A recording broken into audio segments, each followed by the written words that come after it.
Bonjour les amis, nouvelle vidéo aujourd'hui pour parler de Nicolas Vidal qui est furieux, qui n'est pas content envers toute la classe politique française. Alors écoutez bien ces mots parce que ces mots sonnent justes en plus que jamais au vu bien sûr de la situation chaotique et du cirque politique auquel nous sommes en train malheureusement d'assister. Mais juste avant d'en parler, n'oubliez pas de vous abonner, le pouce, de partager bien sûr la vidéo et de la booster si cela est possible. On regarde l'extrait et on en parle juste après. C'est une honte.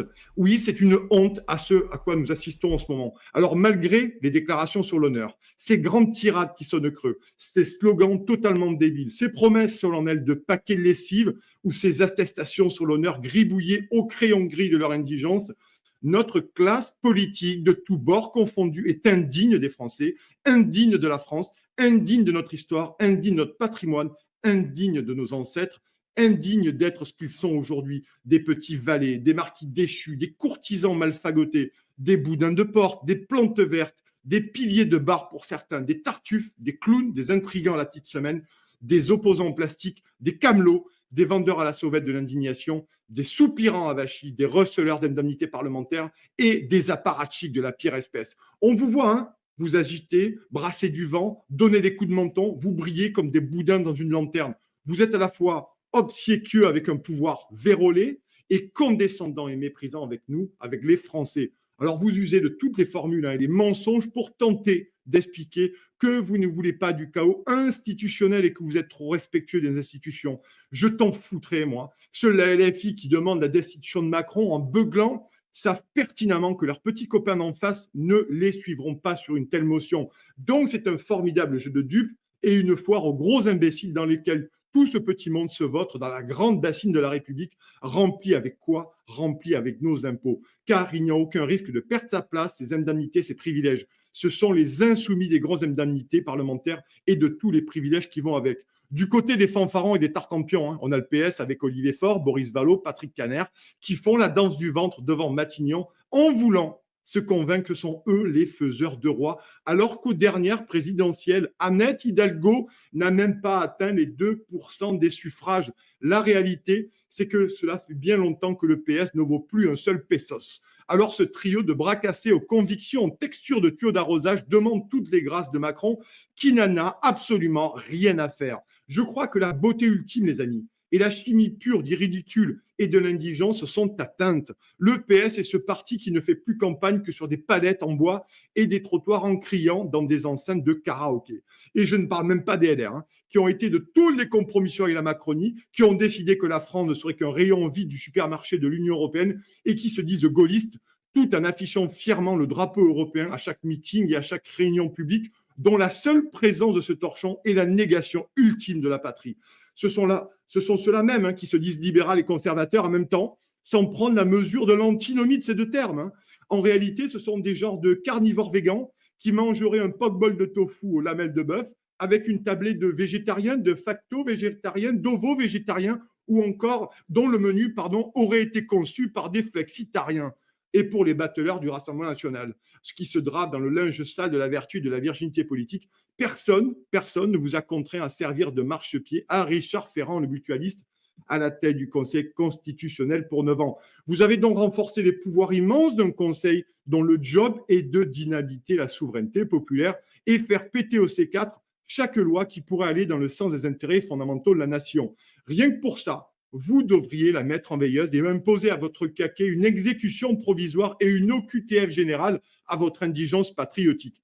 En responsabilité, je vous le dis comme je le pense, cette caste politique est indigne de la France et des Français. Et si vous aviez une once de responsabilité, justement, vous auriez tous, sans exception, ministres comme parlementaires, posé votre lettre de démission sur l'autel de la souveraineté de notre pays, car vous êtes les principaux artisans du désordre. Vous avez laissé en réalité manœuvrer Emmanuel Macron pendant 8 ans à sa guise pour appliquer tout son programme. Alors, où étiez-vous lorsque les libertés ont été détruites et la notion de sous-citoyen a été érigée sur le fronton de notre nation pendant la crise sanitaire? Où étiez-vous pendant les gilets jaunes qui se faisaient réprimer dans le sang, se faisaient éborgner et arracher des mains? Où étiez-vous lorsque ce quarteron de mondialistes ont dégainé plus de 26 49.3 pour faire passer la réforme des retraites et imposer le diktat de Bruxelles? Où étiez-vous quand Macron bradait nos fleurons industriels à ses petits copains américains et aux autres? Où étiez-vous pendant l'Ubergate? Où étiez-vous pendant le McKinsey Gate Et pendant le Alexis Kohler-Gate, où étiez-vous lorsque Macron a vidé nos stocks militaires et a filé des tombereaux d'argent des Français, de notre argent, à Coco, Zozo, Zelensky? Où étiez-vous lorsque le Mercosur a été imposé par la Commission Ursula von der Leyen et a signé l'arrêt de mort de nos agriculteurs? Où étiez-vous lorsque Macron a récemment parlé ouvertement de la confrontation avec la Russie? Eh bien, vous étiez probablement au bar de l'Assemblée ou en train de danser la lambada sur les plateaux télé et radio pour nous dire ô combien la Macronie est un scandale autant qu'une anomalie. Et comme cela ne suffisait pas, les amis, voici qu'un article de Mediapart vient d'achever de planter le dernier clou dans le cercueil de la décence parlementaire et met à jour votre infinie indignité. Pendant que la France s'effondre, pendant que les hôpitaux tombent en ruine, pendant que les Français comptent les centimes à la pompe ou au supermarché, pendant que les classes moyennes et populaires se font égorger fiscalement, devinez ce que mijote notre classe politique, une réforme des retraites. Alors, pas la même que la nôtre, dont le projet final, vous le savez, est de 70 ans pour votre départ en retraite, selon les dictats bruxellois. Oui, dans la plus grande discrétion, loin des caméras, des vociférations habituelles, les parlementaires de tous bords se sont entendus comme un seul homme, unis dans la fraternité grasse et opulente de la gamelle, pour s'accorder des trimestres de retraite supplémentaires sans cotiser, un trimestre cadeau par mandat exécutif local, sans rien payer, avec même la possibilité d'en cumuler deux d'un coup en cas de double mandat, le tout pour un coût estimé à 100 millions d'euros pour la Sécu, et ce n'est même pas la peine d'en rire. Et la mesure est transpartisane, appuyée par les Républicains, les centristes et les socialistes. Mieux, 56% des députés sont concernés directement par cette mesure. Et c'est une réforme cousue main, concrètement, adoptée à l'unisson de la veulerie pour dans l'entre-soi des avantages croisés. Et pendant ce temps-là, on vous expliquait que la réforme des retraites pour les salariés et pour les Français était indispensable, que l'effort devait être partagé. Sinon, nos enfants mangeraient des chats et se chaufferaient au propane. Alors tu parles d'un partage. Voilà donc ce que produit notre République à bout de souffle, une oligarchie politique qui se serre les coudes quand il s'agit de protéger ses privilèges et ses indemnités et qui joue de la mandoline mal accordée dans les médias. En réalité, ces gens n'avoueront jamais qu'ils ne sont que les télégraphistes des injonctions européennes et qu'en réalité, ils ne servent à rien car ils n'ont plus aucun pouvoir face à Bruxelles et au marché. Ce sont des plans de décoration qui servent à planquer l'impuissance politique érigée en modèle. Et après ça, ils oseront encore nous parler de démocratie, de mérite, de transparence, de responsabilité, de crise de confiance ou de populisme. Pour l'heure, vous n'avez toujours pas évoqué de baisser drastiquement vos indemnités et vos privilèges. Alors moi, ce matin, je lance l'appel, les amis, du pas de budget, pas d'indemnité. Et le serrage de ceinture, en fait, c'est pour les Français, c'est pour nous. Mais pour vous, morphales et gouffes et gloutons du fromage politique français, ce sera le craquage de la boutonnière et des bretelles pour ramasser un maximum.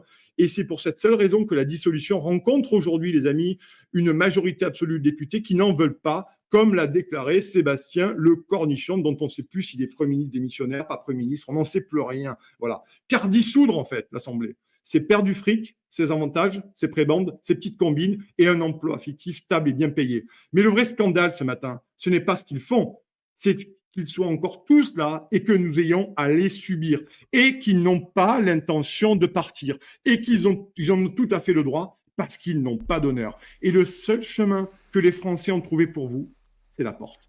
Évidemment que je partage la colère de Nicolas Vidal, la sainte colère de Nicolas Vidal. Il a raison d'être furieux, il a raison d'être en colère, il a raison de dénoncer tout ce que vous avez entendu. Mais quand il leur demande un petit peu de dignité, de démissionner, de laisser place aux autres, à quoi il s'attend? Vous allez demander de la dignité, une colonne vertébrale, à des gens qui n'en ont aucune. D'ailleurs, si vous voulez faire de la politique au sein de cette République, il ne vous en faut pas. Sinon, vous ne pouvez pas réussir. Sinon, vous ne pouvez pas être élu. Sinon, vous ne pouvez pas participer à ce vol et à cette mafia organisée contre le peuple français. C'est impossible. Si vous êtes injuste, si vous n'êtes pas capable de voler l'argent des Français, alors vous ne pouvez pas participer à ce jeu. Il faut aussi arrêter de parler du général de Gaulle, qui revient souvent dans nos bouches, parce que c'est le seul président qui a démissionné pour avoir perdu un référendum. Et il l'a perdu alors qu'il avait fait quand même 46%. C'est pas ce qu'on peut appeler une défaite. Mais laissons le général de Gaulle et les grandes figures de côté, parce qu'aujourd'hui nous avons affaire à des femmes et à des hommes qui sont loin de tout ça. Loin, loin, loin. L'époque a changé. Aujourd'hui nous avons face à nous des gens qui ne pensent rien, qui ne ressentent rien. Ils ont été mis en place pour vider les poches des Français. Ils le font très bien, bravo, belle réussite.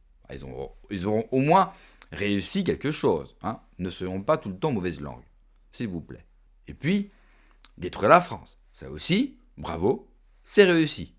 Donc ça fait 2 choses qu'ils ont réussi, parce que j'ai entendu, ouais, ils ratent tout, et tout ce qu'ils font, c'est une catastrophe. Non, là encore, je trouve que nous sommes mauvaise langue. Ils ont réussi à détruire, et à nous faire les poches, sans que cela se voie, sans que les Français réagissent, sans que les Français se révoltent. Pire, les Français, ils vont continuer à voter. Oui, parce que même si les poches deviennent de plus en plus vides, il reste un petit peu de pognon. Alors on va aller faire les poches. Vous avez entendu qu'ils veulent mettre une taxe sur les assurances vie. Et devinez quoi? Vous allez être surpris.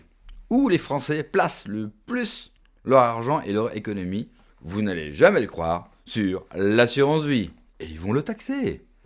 Ils vont toutes les taxer. Vous êtes foutus. Vous êtes morts. Et là, vous dites, attends, je vais retirer mon argent, et comme ça, aucun problème. Manque de peau encore raté, ils vont mettre en place l'euro numérique. Et ils accélèrent. Ou alors vous dites, pas de souci, on va faire fonctionner la solidarité entre nous. Manque de peau encore raté, ils vont contrôler tous les messages sur toutes les applications que vous pouvez utiliser. Vous êtes coincés. Il manque plus que la France se fonde dans un État fédéral, donc là, autant vous dire, rideau, on ferme boutique. Donc, ça ne sert à rien de leur dire, mais réveillez-vous, vous êtes une honte. Ils savent que ce sont des merdes. C'est ce qu'on appelle la démocratie, c'est ce qu'on appelle la République. Donc je pense qu'il faut ce genre de coup de gueule ou dire aux gens réveillez-vous. Je pense que, et Nicolas Vidal, il a l'habitude de ça. On le connaît et on l'aime pour ça, parce que c'est un homme vrai, parce qu'il parle avec son cœur, parce qu'il y va. Mais je pense qu'aujourd'hui, ça ne sert plus à rien. De rappeler ces gens à une certaine dignité, à une certaine droiture, ça ne sert strictement à rien. C'est comme de dire à un pédophile, ne touche plus aux enfants. Il va continuer à le faire, parce que c'est sa nature. Et vous savez comment moi j'arrête un pédo?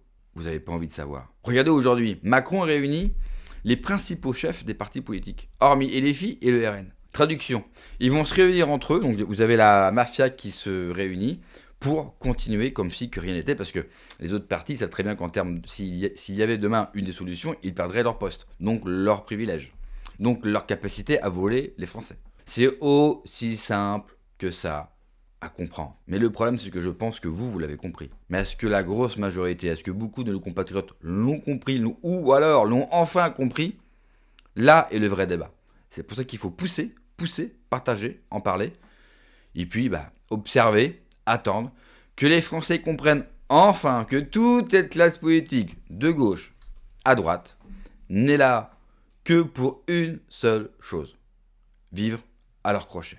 Merci d'avoir regardé la vidéo les amis, n'oubliez pas bien sûr de vous abonner, le partage, le pouce en l'air, le boost, prenez soin de vous, que Dieu vous protège, allez ciao.